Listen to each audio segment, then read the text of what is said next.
How is everybody? I'm good. I just got in from work a little while ago. It was a super easy night. I waited on a private party of 10. They were preparing for up and coming CMAs here in Nashville. It's always a big, huge thing that swallows up the city and spits us out. But we're here tonight to talk about our anchor message for the week. I hope everybody's had a good day. I caught some of Chani Nicholas's weekly podcast where she gives like the forecast for the week. And I don't always watch it, but it just happened to be in like my YouTube scroll today. So I gave it a watch, and I didn't know that there was a Mercury Cazimi today, which brought up maybe brought up a lot of great ideas or insights or epiphanies. So if you had any great insights into yourself today, if you had any good ideas about your business or about going about your manifestations or your dreams, if you had any breakthroughs about yourself, or maybe you had some poignant conversations, it's just good to make a note of those because they could be significant or could be, seeds planted. So interesting day. I thought by the time I got to the end of the day, I was like, oh yeah, that's definitely been the kind of day I've had today. So that was cool to see that early on and then see it play out. But yeah, so interesting week ahead of us. We do have the lunar eclipse on Friday, May 5th. We've got a full moon in Scorpio and a lunar eclipse.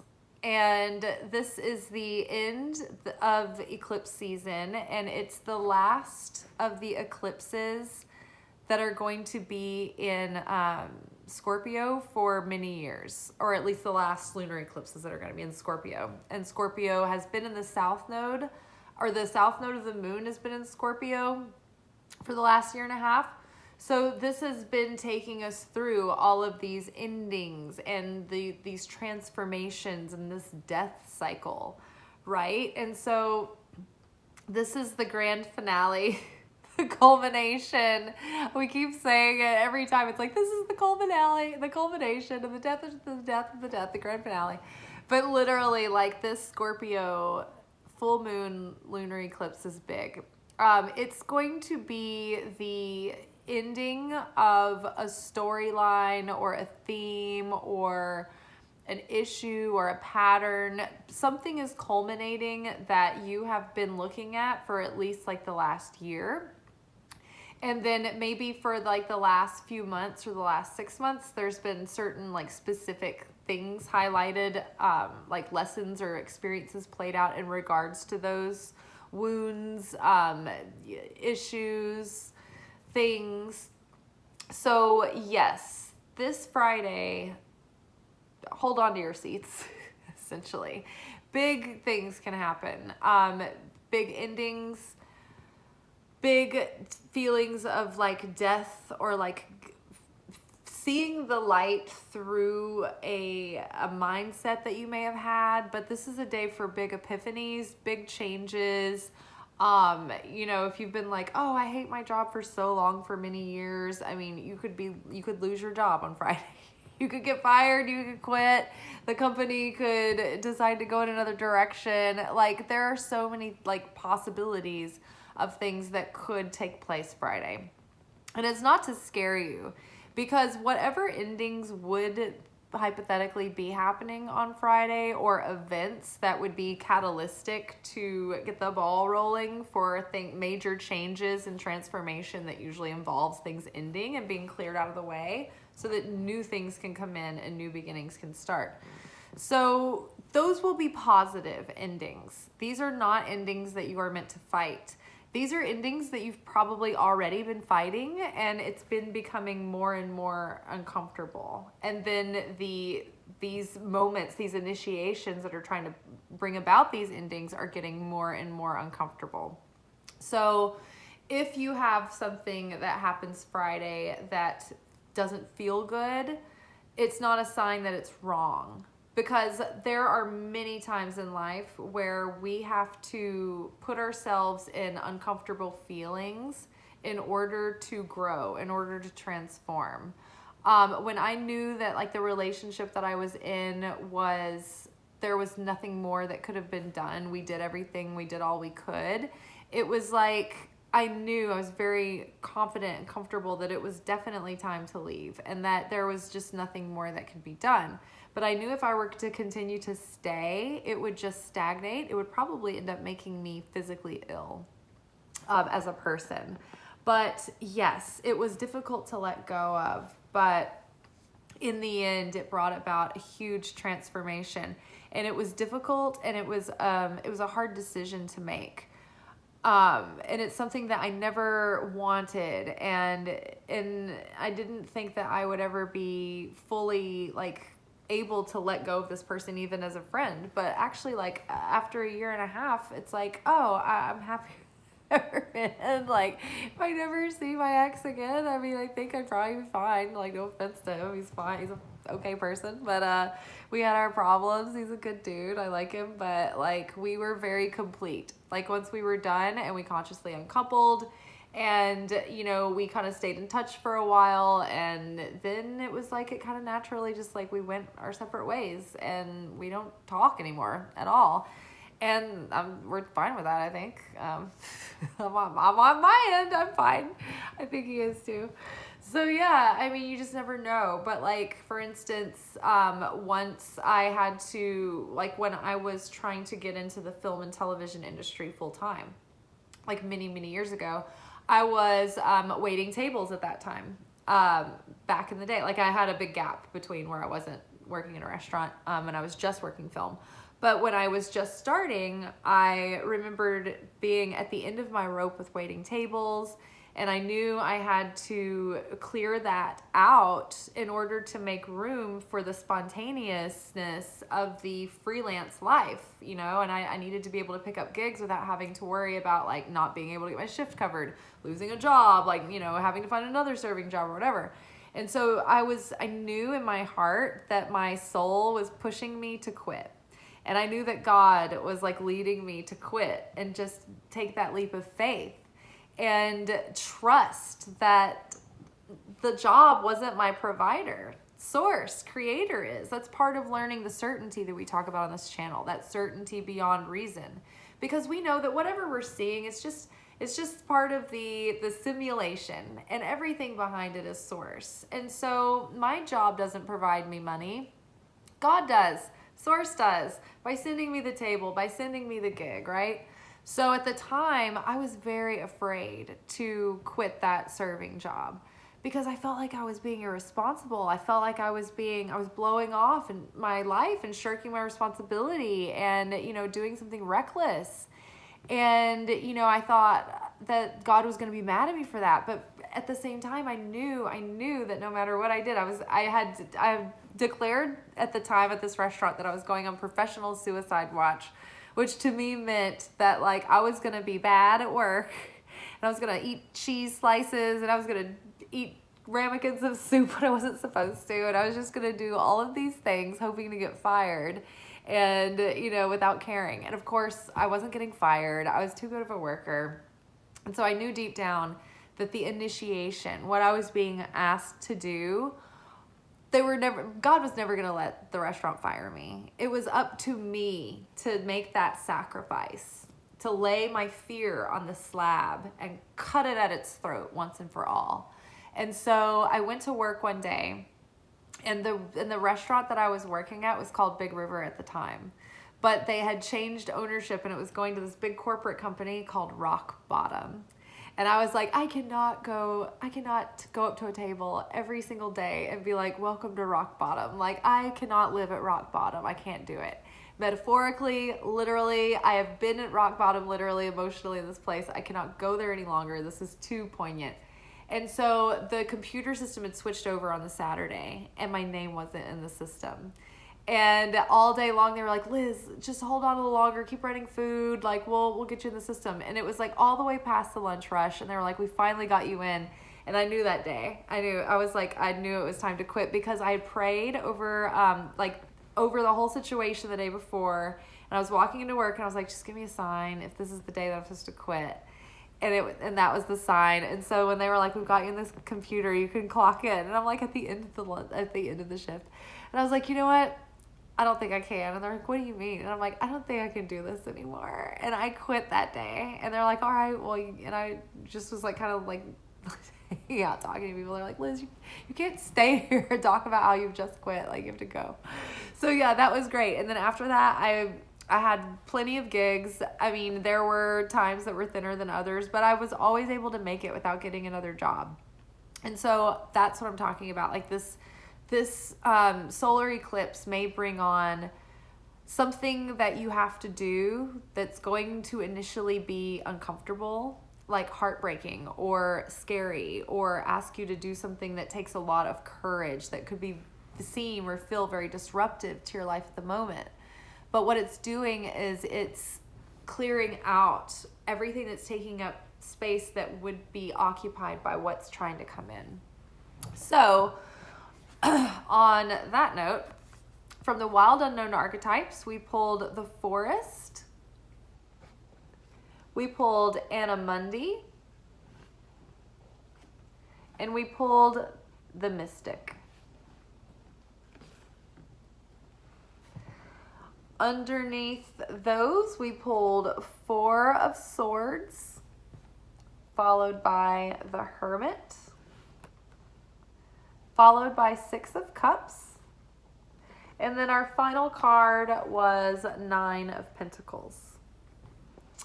So basically what I'm seeing here is that it's like Annamundi is this initiation of the soul. It's this moment where our soul is going through an up level. It's going through major shifts. We're going through shifts in consciousness. And we're actually even connecting in with the soul of the earth, the collective soul of everything. And so we're being initiated, and we are having this like elevation of consciousness in this up level, right? But in this moment, we're going through the discomfort and pressure of an initiation portal, essentially, in the middle of this eclipse season. And so we can have major exponential growth, but it's going to be, and it's not even something I don't think we can avoid. Like, it's going to happen whether we like it or not. So basically, we're in the thick of it. The only way to get through this forest is through it. And we don't even have a path to follow. We're looking at this thicket, and we have to carve it out in this mass of darkness where there is no real perceptible direction, right? We have to find our own direction. And so the task in front of us seems so daunting that we're just like, oh, can we just go back, or can we just stay here? You know, like, can we just make this horrible thing that we're already in, or like this old outdated mode or paradigm, or, you know, something that we've outgrown, can't we just stay in it and make it work? And it's like, no, you can't. And so, because you know what, we've already gone through this initiation, this portal here. We are in the forest. We're in the thick of it, and there's no turning back, really. It's like we've already started cutting this breaking trail, essentially. And so there's nothing to do now. If we go back, we're stuck with where we were, and we've already come away from that. We can't go back. It doesn't fit us anymore. It's unnatural to live in that place in the past. And so we can't stay in the middle of the forest. We'll be in the middle of the confusion and the uncertainty and the lack of direction, and it's just like the ungrounded untetheredness for forever, right? So we have to keep pushing forward. So the only way out of this is through it. So we've got to go through this. We've got to go through this initiation. We've got to go through this awakening of the soul. In yesterday's energy forecast, the heart chakra card came up.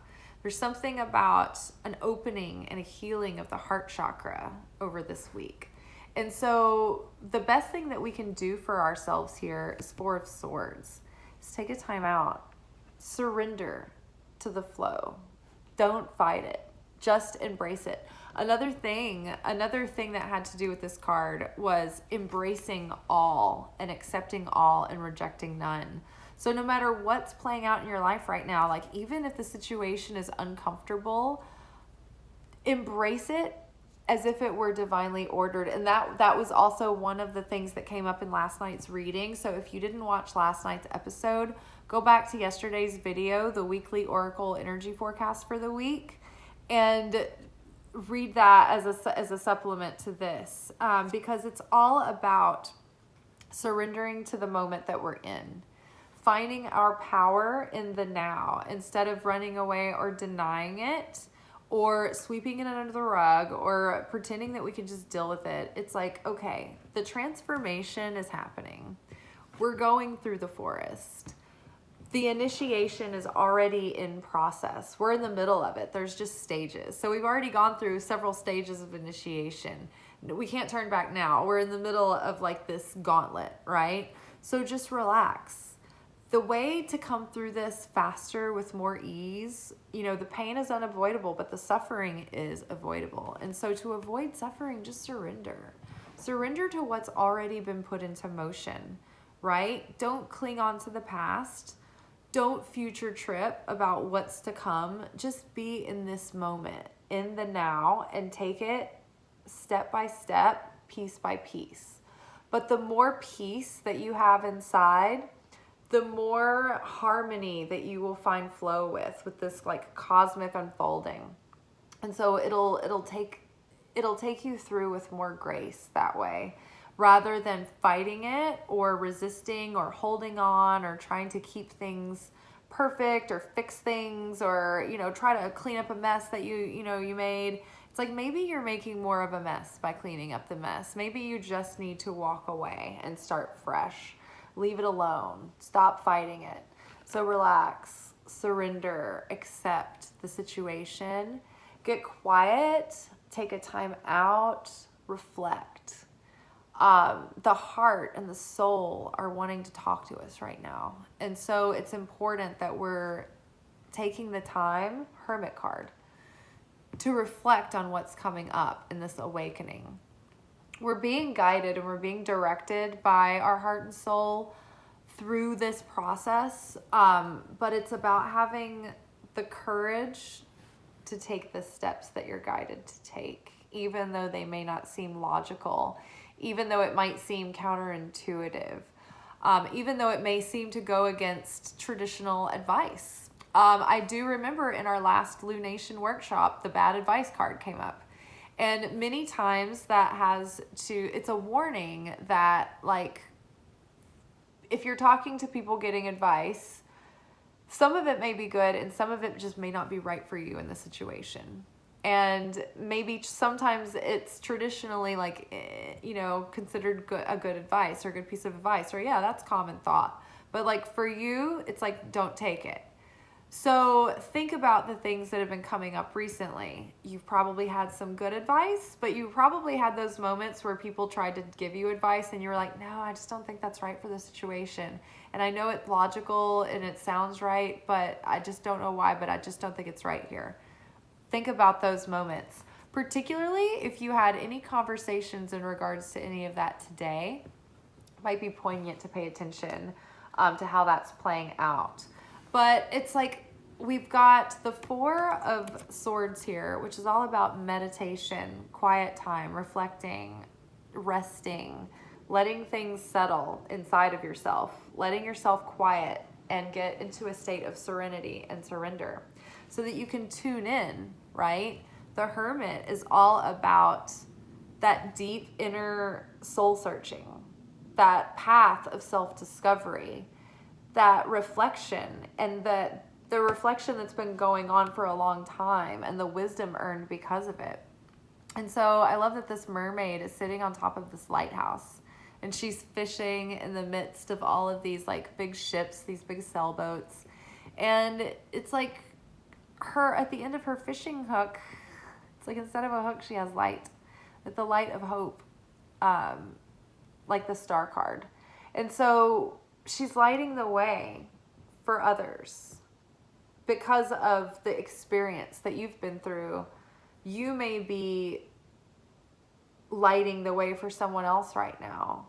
Your experience and the way you're handling it might be inspiring to somebody else, or it might be giving them an example that they can follow in a similar situation that they're in. Maybe you're able to share your insights about some things with somebody that, also has some things to share with you, or that could be benefit from that. So it's like about taking the lessons that you've learned and not only applying them to your life, but it's about sharing and passing that forward, so that it's like when we receive the light and we keep it all for ourselves, and we're just like making sure that our own life is improved. Like, yeah, we can improve our own life, but to have affinity with the light, to have real affinity with the light, we need to make ourselves into a vessel that wants to receive for the sake of sharing. And so it's like when you have these insights, it's like you don't want to go out preaching at people. That's not what it is. But you also don't want to keep it to yourself so that you'll have the secret power and they won't. It's like you'll find yourself in moments where you're like, oh my gosh, like I understand what you're going through because this is what I went through, and like this is what I learned from it, and maybe this doesn't apply to you, and it's up to you to take it or leave it, but maybe it'll help or whatever. But you don't want to like keep it all inside. You want to put that to use and embody the things that you've learned. But in this self-reflection and this deep like soul searching, it's like we're looking back on these like Six of Cups. I feel like in this reading, it's talking about going back and looking at that distant past, that distant childhood, because we have the Mystic here. And the Mystic, I will read the Mystic, but I believe that it's the Mystic that is the Death Eater. I know the Shaman maybe talks about that as well. Oh, here's the Mystic. But one thing that the Mystic does do that's related to the Shaman is it's the Death Eater of the family, where they take the sins and break the curses. And they are the ones that digest and have the insights and do the initial healing that might, help others heal as well. But in this death season, it's like this is our moment to be the Death Eater, to break those chains, to break the bonds, to break the curses, to break the patterns, to break those patterns from the past that keep playing out, to break the mindsets and the limiting beliefs and the wounds inside that keep us circling around those same patterns. And so as we're in this initiation and this reflection, we're having all this like insight and epiphany about these early childhood patterns. And even, it's not even all about early childhood. There could be recent wounds, even with your parents in your adult life, that affected you at different stages of your development that you're realizing now, and you're putting the pieces together. And so I think that we're able to do that and reflect in a way that's sort of like, it's like emotionally unattached.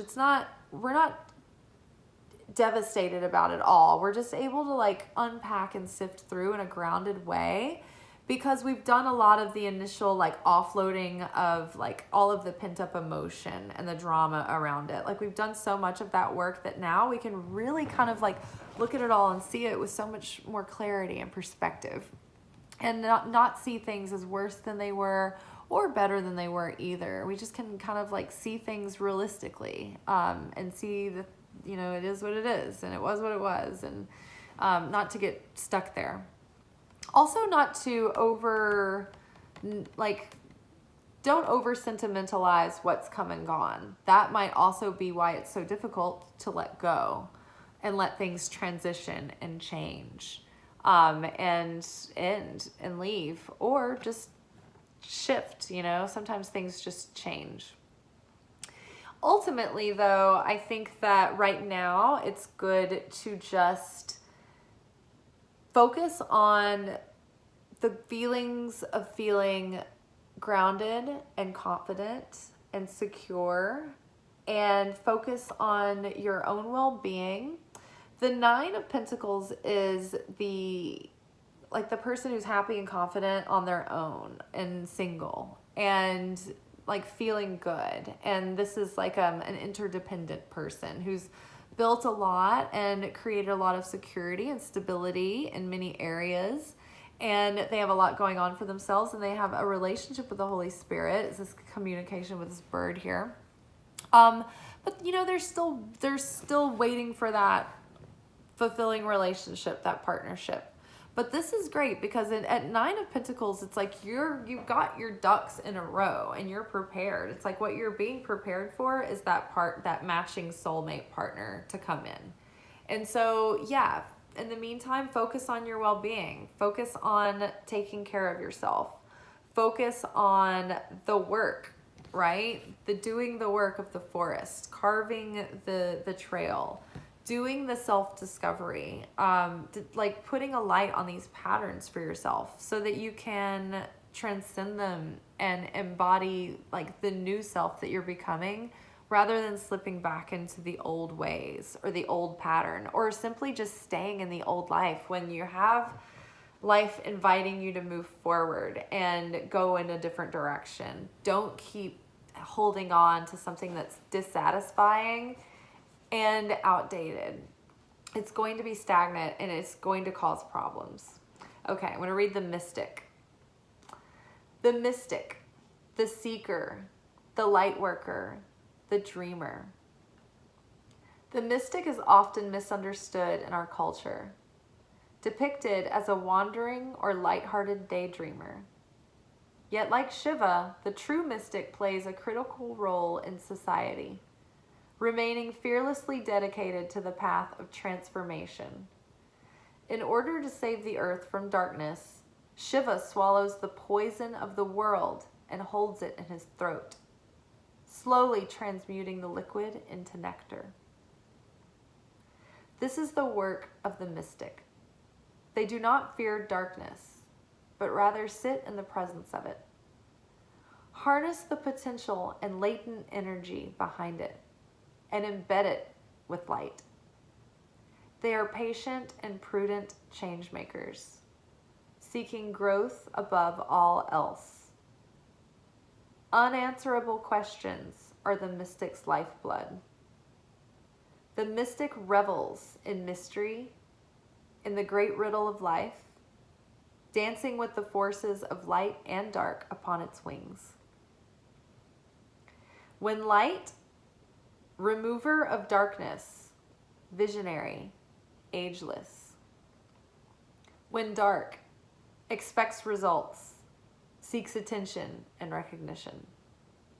To go deeper, maybe look into Zen koan's poetry, Murakami novels. Like any light worker, the mystic must build a relationship with fire. This begins by awakening the inner flame, or tapas within. It's funny, I was communing with fire today. Interesting. It may seem that the mystic is inward facing, yet its light beams back to the world with the strength of 1,000 stars. So this light that's coming in right now that we're reflecting on, this transmutation, this healing that we're doing, the difficult work of carving all of this out, we're turning darkness into light. And that is not just within us. It affects the cosmos. Each of us is given this amount of darkness in this life that's given to us. And the only thing that, like, once we're out of the physical realm, we can't change darkness into light anymore. This is where we can do the work. It's in the physical realm. It's in the body. Once we're a soul, it's just we can't participate in this game anymore. The physical world is the privilege of getting to go through the simulation and the challenge so that we can turn our darkness into light. But the thing is, it doesn't just benefit us, because that darkness will forever be turned to light now in the entire cosmos, in the entirety of it all.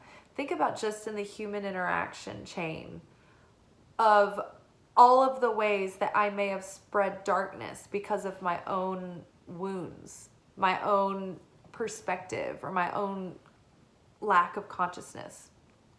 And then when those things are changed, the interactions that you have change, and the influence that you have changes, and the legacy and the things that you share change.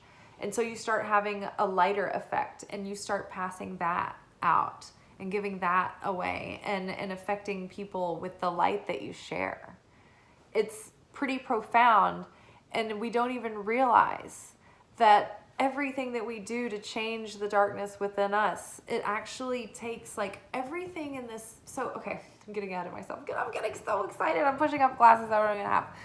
So the law of conservation of matter says that no matter can ever be created or destroyed, but only changed and transmuted. And so what that means is that anything that exists in our existence is here. It can't just disappear. It would create a vacuum, and like reality would collapse. It would create a paradox. So we can't remove anything that's already here. The only thing that we can do is transmute and shift and change it, right?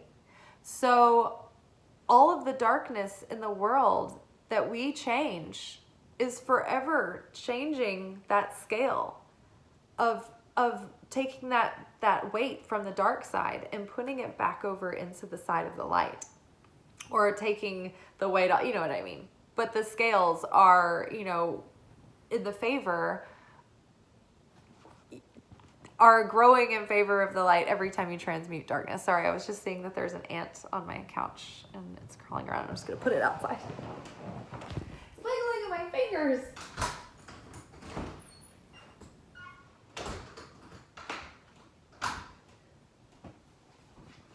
Okay, it's safe. I didn't kill the ant. But it was like, oh, the mystic, and a Monday, and we're all connected, and I just like crushed this bug. I hate it when people just kill bugs. Like, it's like, what a senseless loss of life. Just like put it outside. Yeah, I remember seeing someone once. We were on a porch. It was a screened-in porch. There was just like a grasshopper, and they were like, ow, and they like stomped on it. I was just like, what a horror. Murder. It's a cold-blooded murder. Senseless killing. Yeah, so where were we? Oh, the mystic, changing, the Death Eating, right? And so we're doing the spiritual alchemy, and it's not just for our own healing, but it benefits the whole world forever, ever and always, for everlasting goodness. So think about that next time you break a pattern. Like, you've really made a difference in the cosmos, on a cosmic level. Well, all right, y'all, I am running out of steam. I'm going to heat up some of my wonderful, delicious leftovers from the week, and take a nice scalding hot shower. And I will see y'all tomorrow for Totally Tuesday, where we will do our Oracle manifestation reading for the week. All right, y'all. Ciao.